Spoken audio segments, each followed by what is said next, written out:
Welcome back to part 2 of our investigation into Toyota's unintended acceleration. If you haven't seen part 1 yet, follow the link to check it out before watching this video. In part 1, we looked at how the high-profile case of Mark Saylor in San Diego led to a huge number of customer complaints regarding unintended acceleration in Toyotas. We saw how the electronic throttle control system, ETCSI, was accused of overriding the driver's input, and how scientists from NASA, among others, showed this to be, at best, extremely unlikely. Soon after, Toyota admitted that some of its all-weather mats needed to be recalled to prevent pedal entrapment, the established cause of Mark Saylor's terrifying crash. It also later issued a recall for malfunctioning pedals known as sticky pedals on certain models, but these recalls didn't explain every report, so what else was going on? Well, first of all, there's overwhelming evidence of the one thing nobody wants to discuss: human error. The Department of Transport tests were extensive. For example, 58 Toyota vehicles reportedly involved in unintended acceleration were analyzed. Most of these incidents occurred at lower speeds. None of the cars showed any signs of brake or throttle malfunction. 39 had usable data from their event data recorders, EDRs, or more commonly black boxes. Of those 39, none showed any sustained braking, and 35 revealed that the driver was actively holding or pressing down on the accelerator pedal. As the DOT tests clearly show, most of the reported instances of unintended acceleration likely stem from drivers accidentally pressing the wrong pedal and panicking. Some will never have realized their error. Others will have deliberately tried to cover it up out of embarrassment. A few may have even crashed on purpose, hoping to jump on the lawsuit bandwagon. A critical analysis of the vast majority of unintended acceleration cases brings us back to human error. For example, some drivers claim that their Toyotas were actively accelerating when they depressed the brake. The NASA scientists confirmed, perhaps unsurprisingly, that pressing the brake pedal could not make the throttle open. They're entirely unrelated systems. One cannot affect the other. In fact, DOT tests revealed that at low speeds, pressing the brake pedal firmly should have easily allowed the car to overcome its momentum, even if the gas pedal was stuck or sticking. When unintended acceleration occurs at high speeds, a car's brakes should always be able to overpower its engine. Car and Driver ran a test on an affected recalled Camry at the time of this scandal and found that slamming your foot on the brake pedal at 70 miles an hour with the throttle pinned open, mimicking the unintended acceleration, still brought the car to a complete stop in 190 feet. That's just 16 feet further than braking from 70 miles an hour under normal conditions without a jammed open throttle. The Camry also came to a stop during a 100-mile-an-hour test with the throttle wide open, although not as quickly. In their 120-mile-an-hour test, the Camry slowed down to 10 miles an hour before brake fade developed and it stopped it from decelerating to a complete stop. Even this is slow enough to carefully and methodically crash without severely injuring anyone. Even in severe cases where this is somehow impossible, drivers could shift to neutral, park, or reverse, any of which automatically put a Toyota in neutral if the car is moving. A manual transmission driver could simply dip the clutch or shift into neutral to disconnect the engine from the wheels. In either case, once the vehicle is no longer in gear, the brakes can gently bring the car to a stop on the side of the road. In a worst case scenario, a driver could turn off the engine while driving. This should be avoided if ever possible because power steering is lost, making it much more likely for someone to completely lose control. Speaking of high-speed instances of unintended acceleration, they were actually quite rare. After detailed investigations, most were found to be related to drunk driving or medical problems. In most cases, the black boxes of these vehicles also showed little in terms of either braking or significant acceleration. However, there were some findings with touches of warnings. For example, anyone who learned to drive in older cars, times before complex computer functions in vehicles, may have been taught to pump the brake in an emergency. However, in a modern car, this action depletes the vacuum in the servo, meaning it requires much more force through your leg to bring your car to a halt. This may explain evidence of the brakes being applied in some of the higher profile, high-speed incidents such as the Saylor case. The media hype is the last thing worth mentioning.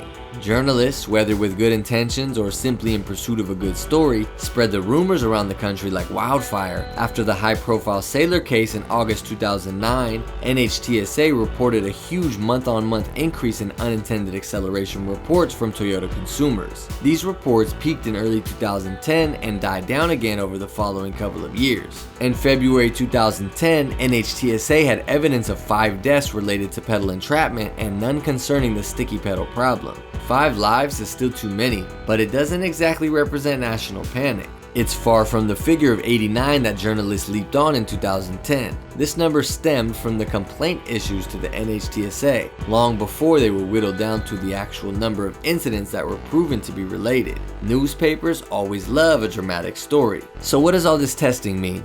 In short, NHTSA never established any mechanical or electrical causes for unintended acceleration outside of the 2 months. In other words, apart from pedal entrapment or a sticky accelerator pedal, there was no evidence of any issues with the Toyotas involved in reported incidents. Everything else, therefore, can be chalked down to media hype, mass hysteria, and human error. Well, almost everything. As we'll see now, Toyota hadn't been quite honest and would soon get what it deserved. Human error is an interesting place to begin wrapping up our thoughts. Audi found itself in a similar position to Toyota about 25 years earlier. Customers reported unintended acceleration and dangerous consequences. After an internal investigation, Audi discovered that customers should always have been able to safely slow their car down and place the blame firmly on driver error. Now, this was factually accurate, but Audi drivers took it personally. Calls began to boycott the brand and sales soon slumped significantly. Toyota sensibly tried to avoid the same scenario. The North American market is too valuable to lose. As a result, Toyota never explicitly blamed human error in public statements while always maintaining the safety of their vehicles. For a while, this worked. Toyota was sued several times from 2009 over unintended acceleration accidents. It won all of these until the latter end of 2013 when a jury in Oklahoma awarded $1.5 million each to 2 individuals. Miss Schwartz, who was killed, and Miss Bookout, who was severely injured. They were involved in the terrible collision in 2005 and driving a 2007 Camry, leaving 150 feet of skid marks behind them. The plaintiffs successfully argued that the electronic throttle control was a plausible cause of unintended acceleration, forcing the car to override its brakes, run through an intersection, and smash into an embankment. The case was settled in a civil court. This is drastically different from a criminal case. The plaintiffs didn't have to prove that the ETCSI was certainly responsible for the accident beyond any reasonable doubt. Rather, they simply had to argue that the system was more likely than not the cause, that is 51% probability or more. The lawyers and expert witnesses speaking on behalf of the victims in this case made a compelling argument that Toyota's hardware and 250,000 lines of code contained multiple potential bugs, fail-safes that might not always activate, and overcomplicated code that was almost impossible to accurately test. It should be noted that neither Toyota nor NHTSA ever issued a related recall for the electronic throttle control system. Toyota's losing attorneys unsuccessfully defended the case by suggesting the driver had accidentally been pumping the accelerator pedal, not the brake. After the Oklahoma case, Toyota moved to out-of-court settlements, likely after witnessing firsthand that lawsuits against the electronic throttle control cases would be almost impossible to defend after this case's verdict. Instead of taking the costly route of going to court against all claimants, they began a 2-stage mediation process. It would go to court if the case still wasn't confidentially resolved. Since then, almost all settlements regarding unintended accelerations have been settled privately.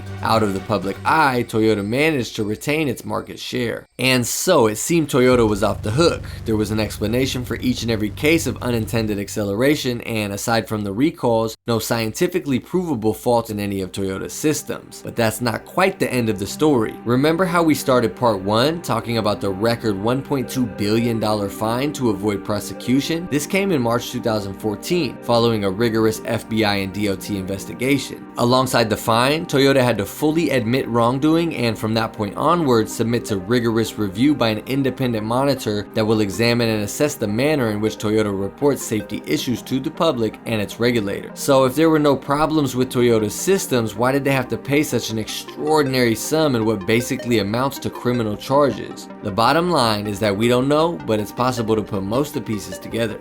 In 2014, when Toyota was forced to pay $1.2 billion, Attorney General Eric Holder announced, quote, "We can say for certain that Toyota intentionally concealed information and misled the public about the safety issues behind these recalls," end quote.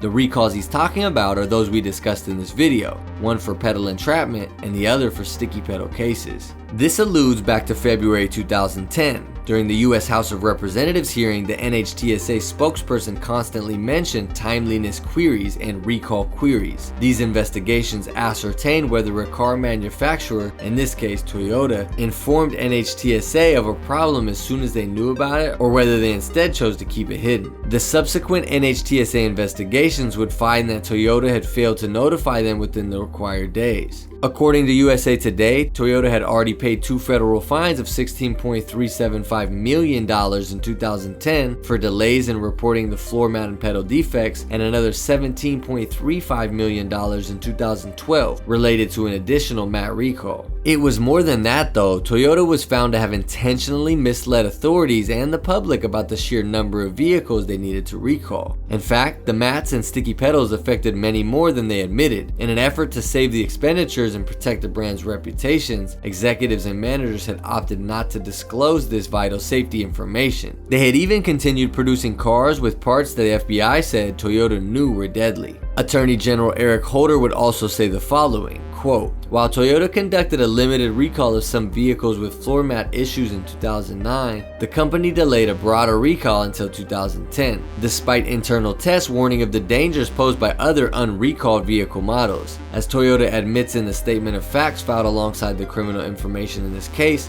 the company made these misleading statements and undertook these actions of concealment as part of its efforts to defend its brand." In other words, Toyota confronted a public safety emergency as if it were a simple public relations problem. And they mounted this cover-up despite widely documented incidents and even tragic accidents like the one that took the lives of an off-duty California highway patrol officer and members of his family. Toyota might not be a shining example of honor in this case. Their cars may not have been inherently faulty, but as it turns out, profits and brand reputation were more important to them than safety. However, the Toyota case had further reaching consequences. GM was embroiled in a similar scenario at the time related to instances of sudden ignition switch failure. They had recalled over 1.6 million vehicles and were facing a comparable criminal probe as well as investigations from NHTSA and other government bodies after a number of consumer deaths. GM executives watched the results with nervous anticipation. But that's a story for another time.